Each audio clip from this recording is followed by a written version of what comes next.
One of the reasons why and I think so many of you, are also invested in the Blake Lively and Justin Baldoni drama is it's not just about the two of them. It's also about Ryan Reynolds, his producing partner, his publicist, his crisis PR expert, his former publicist, her publicist, the New York Times, their co-stars, the crew. There are so many players. It's like a real-life telenovela. And also, for a lot of people, it seems like a tale as old as time. It's like David versus Goliath. So there's many hooks here. And the lawsuit against the New York Times is also compelling to people because a lot of people distrust the media. And Justin Baldoni, in his lawsuit against the paper of record, called out the Times for purposefully omitting so many important pieces of context and additional messages that totally change her narrative. I will come through with those receipts in a minute, but first, despite the fact that Baldoni is suing them and has provided the unedited messages that we can now see in full, including emojis, the New York Times is standing by their reporting. Their reporting, which is based on information provided by Blake Lively and her team.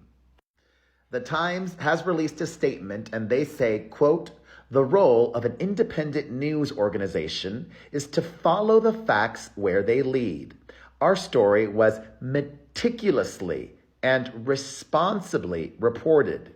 It was based on a review of thousands of pages of original documents, including the text messages and emails that we quote accurately and at length in the article."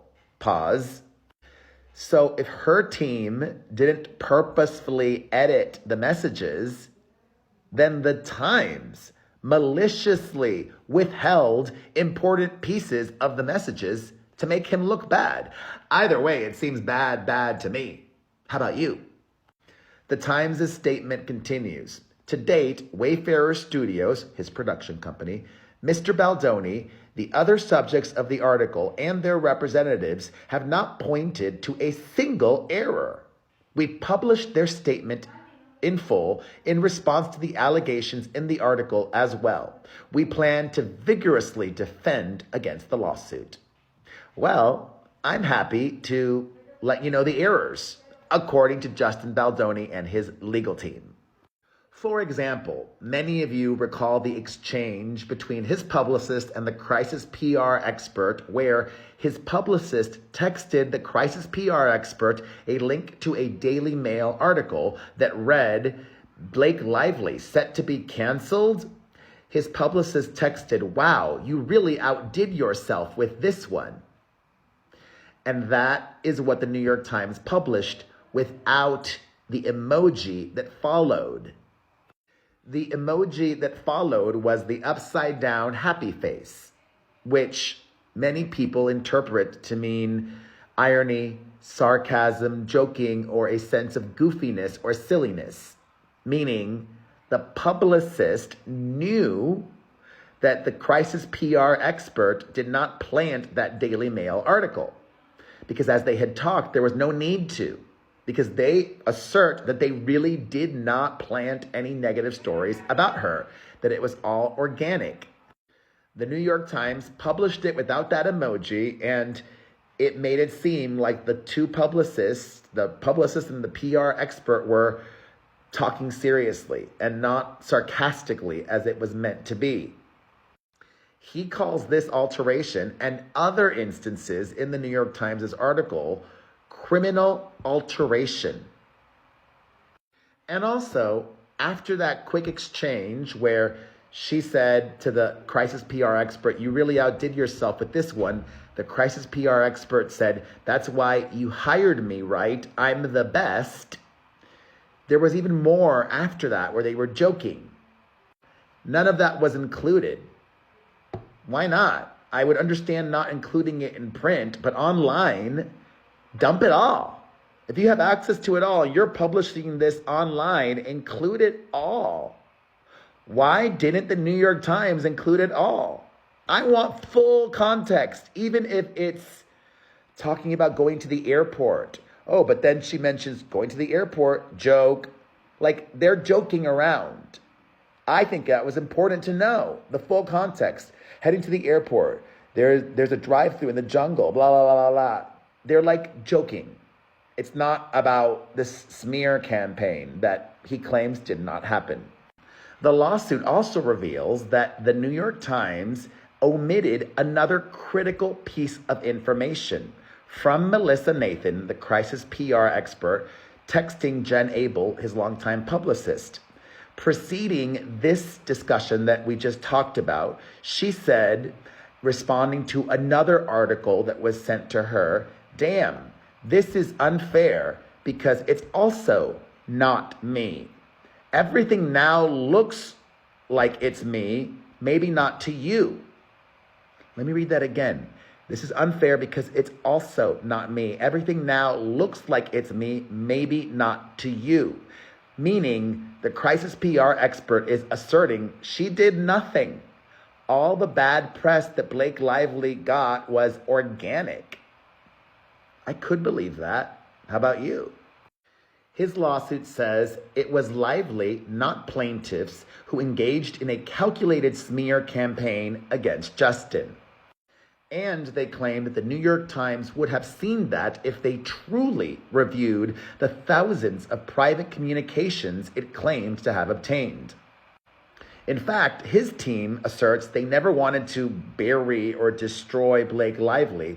It's the opposite. Baldoni, quote, consistently expressed his desire to avoid harming Lively and protect the film. His film that he starred in, directed, and produced. For example, at one point, Justin texted Melissa Nathan, the crisis PR expert, about using a bot team.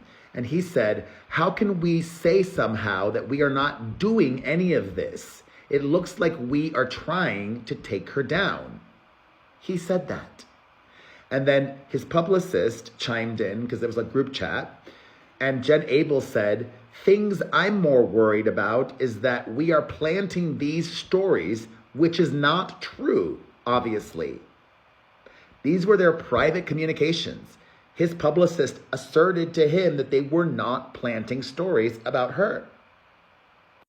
Melissa Nathan added, "It's organic. She's blown herself up by her own actions." Then Melissa Nathan sent Justin another article that was not positive towards Blake Lively, and Melissa said, "This just ran. Obviously, none of us knew about this either. But once media goes in, they go in. The content creators are on fire, and Justin, she has handed it to them all on a plate," with her words and actions. And Melissa Nathan, the crisis PR expert, gave him this advice, quote, "The best thing we can do right now is be quiet. Let's get through this week together, then just move on and back to regular planning with Instagram posts and thoughtful ideas and messages." The New York Times included none of that. Repeated denials from his publicist and crisis PR expert that they did no planting of negative stories and that it was all organic.